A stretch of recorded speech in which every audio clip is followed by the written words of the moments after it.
Okay. And greetings everyone. We're back for another exciting day of Let's Playing Avendar. Let's make sure we got all the windows set up here. Okay. I think we're ready to continue our adventure.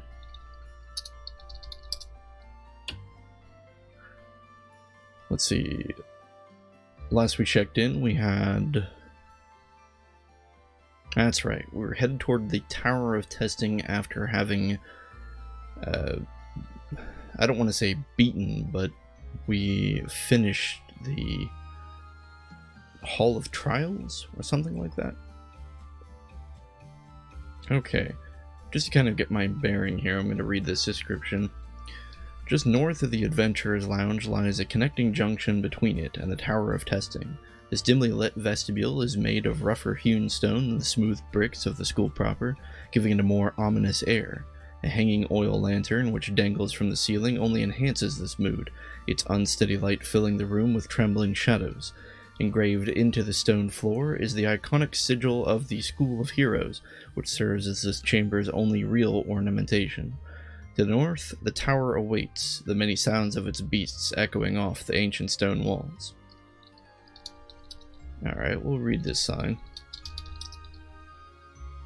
Welcome to the Tower of Testing. Here your metal will be tested in physical combat. Yes, I believe we read this. However, it's good to remember that it appears we can escape using the flee command. We can also use a recall. Let's get some info on flee.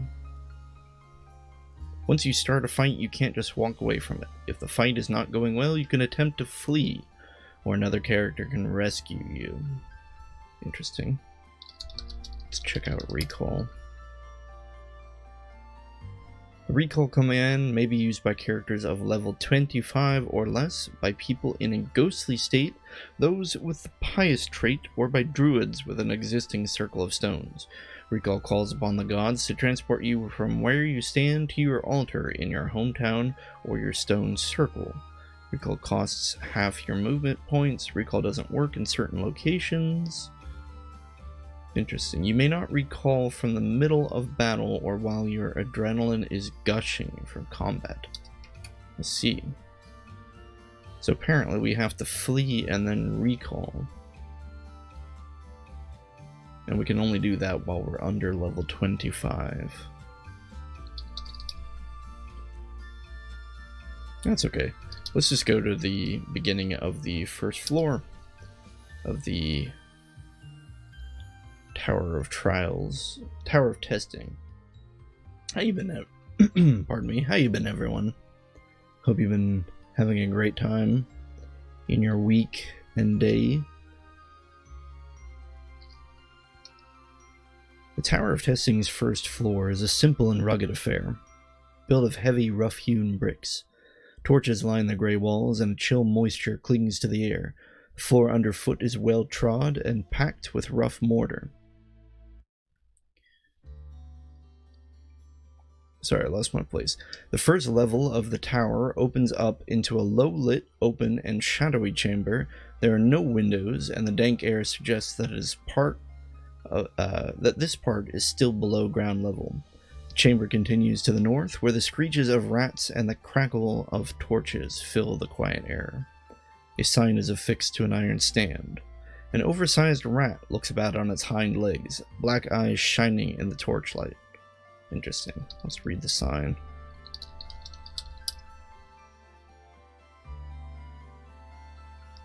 The first floor of the Tower of Testing is dedicated to basic creatures upon whom test your skills. Rats infest the lowest level and should be easily dispatched by enterprising adventurers.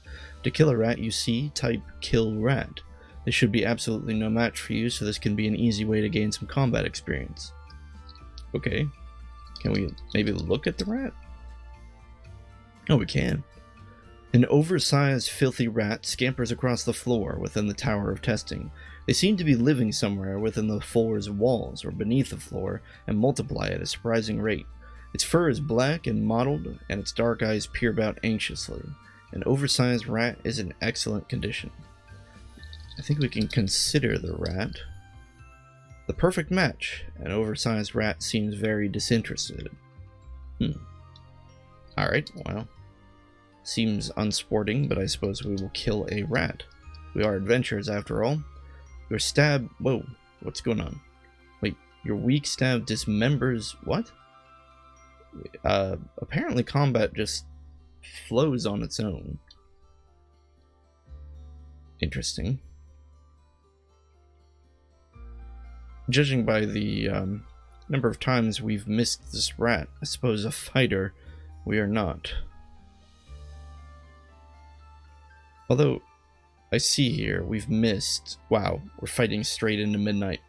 Our pitiful stab sunders an oversized rat. Your stab misses, your stab misses. Rat seems to be grazing us. Nope, but our pitiful stab exterminates the oversized rat. We receive 436 experience points. We hear an oversized rat's death cry. You get 4 copper coins from the corpse of an oversized... Why was this rat carrying coins? How was it carrying coins? And then apparently we just quickly destroy the corpse of the oversized rat. We were so ashamed of picking a fight with such a weak creature that we just immediately destroyed the corpse to remove all that evidence. Okay, so apparently combat is pretty brainless, or at least it is at this stage of the game. We could just easily tell our character to fight something and then just go make a sandwich while that plays out. I was hoping we could find... Oh, there it is. Experience. 2,592, and experience to the next level is only 508. It's not very much. So I suppose we'll gain a level soon. Oh. Poor Talars.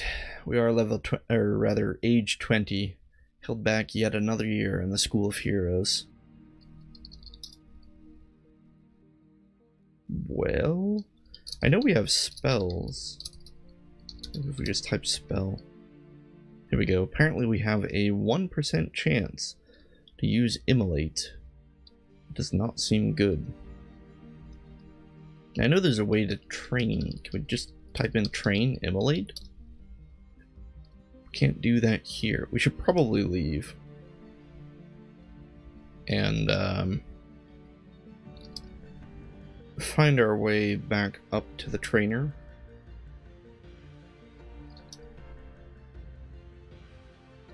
If I can remember how to get there.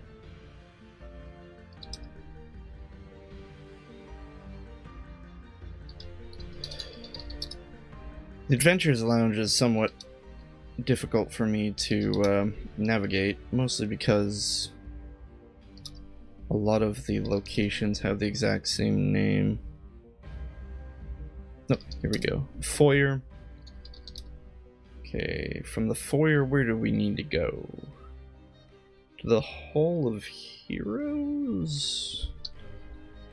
The entrance to the Hall of Arms? No, we gotta go to the Hall of Professions.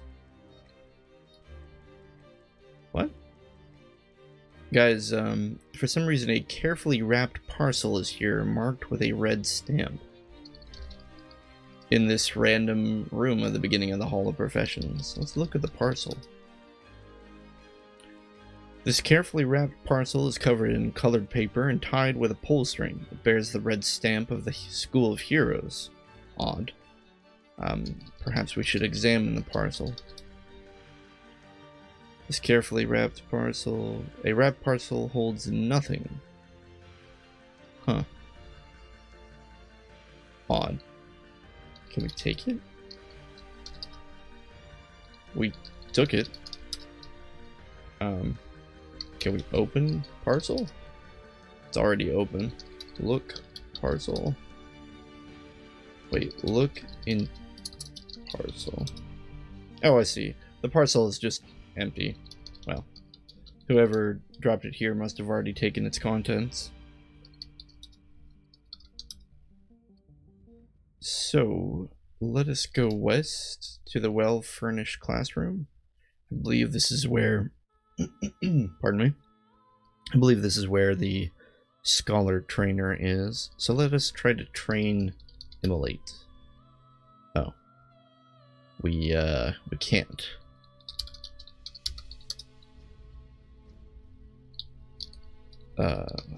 Interesting.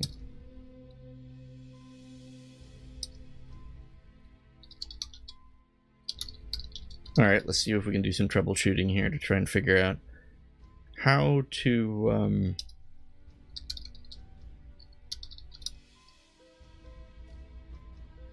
okay, how to cast spells. The skills and spells commands are used to display your character's list of available skills or spells. They are listed in order of level with mana cost or percentage, listed where applicable. Help cast. Once you learn a spell, you are able to cast it immediately if at a vastly reduced caster level. Practicing a spell will vastly increase the magnitude of the spell by raising the level you are casting at. Casting spells cost mana. This mana cost decreases as the level increases. Oh, that's pretty cool. But wait a minute, scholars always pay the minimum cost, so I guess that won't be a part of our character since we already pay the minimum cost. The target is optional. Offensive spells will typically target one's immediate opponent in combat. Defensive spells will usually target the self by default. If the spell name has more than one word, you must quote the spell name. Quoting is optional for single word spells. You can abbreviate the spell name. When you cast an offensive spell, the victim gets a saving throw. A spell will always succeed when cast unless the caster is in combat. At that point, success comes down to the concentration skill. It is not possible to exceed one's base character level as a caster level through spell percentage. Concentration. Let's take a look at that. Typically, magic is a simple proposition to those who know it. Focus on the spell, cast it, and it simply works. However, for those who see combat, maintaining that focus can be problematic. The concentration skill represents one's ability to cast in combat. Once maximized, one should virtually never lose concentration when casting a spell. Templars, being explicitly trained for battle, will never lose concentration. It is not necessary to have this skill to utilize powers granted by the Stones of Power to members of the Great Houses. Odd. It seems to me that we have a 1% in Immolate, or is that 1% just indicative of the level? I'm not entirely sure. Oh well. Let's just perhaps go back and see if there is another rat, and we'll try and cast a spell on it.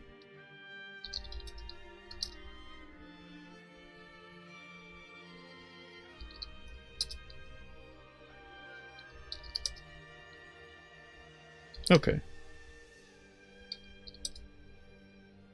Well, the rat is no longer here. I suppose we will just continue on to the southwest corner of the first floor. The Tower of Testing's first floor is a simple and rugged affair, built of heavy, rough-hewn bricks. Torches line the gray walls, and chill moisture clings to the air. The floor underfoot is well trod and packed with rough mortar. The first level of the tower opens up into a low-lit, open, and shadowy chamber. There are no windows, and the dank air suggests that this... Oh, I'm sorry, guys. I'm rereading a description we've kind of already read. The chamber continues to the north and east, where the screeches of rats... Interesting. An oversized rat leaps from one stone to another. So it appears these are just rooms that spawn rats, and the description of the rooms seem to be the same as one another, roughly. I guess it says it looks, or it leaps from one stone to another.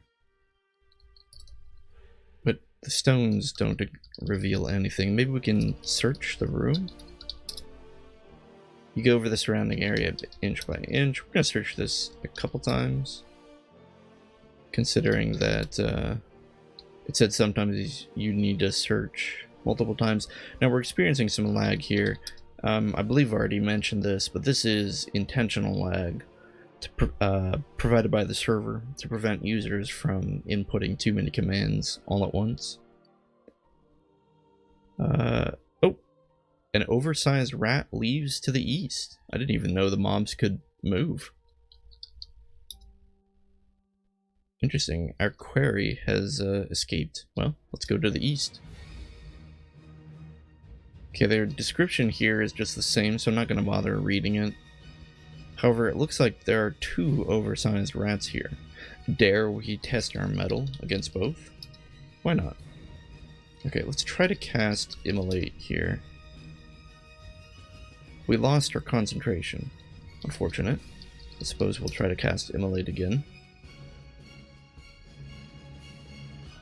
I don't quite see where that appeared. Let's just try it again.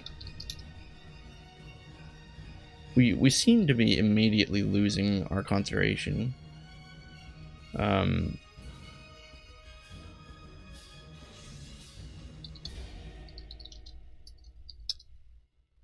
But we were able to kill one of the rats. So apparently we didn't fight them both at the same time. Relying primarily on the stabbing of our dagger. An oversized rat's tail is cut from her body, twitching. Gross. You get 5 copper coins from the corpse of an oversized rat. Interesting. Well, it would appear that we should take the tail. So we now have the twitching tail of an oversized female rat. I suppose we will continue to slay rats like the glorious adventurers that we are. Oh, performing system maintenance. Please wait. Cast Immolate. We keep losing our concentration. I'm about to copy and paste cast Immolate because I'm getting tired of typing it.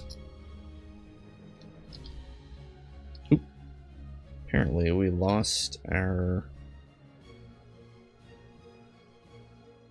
bar here.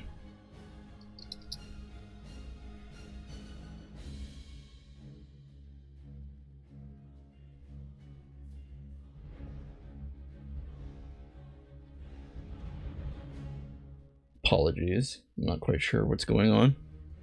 Let me just take a pause and I'll see if I can fix that.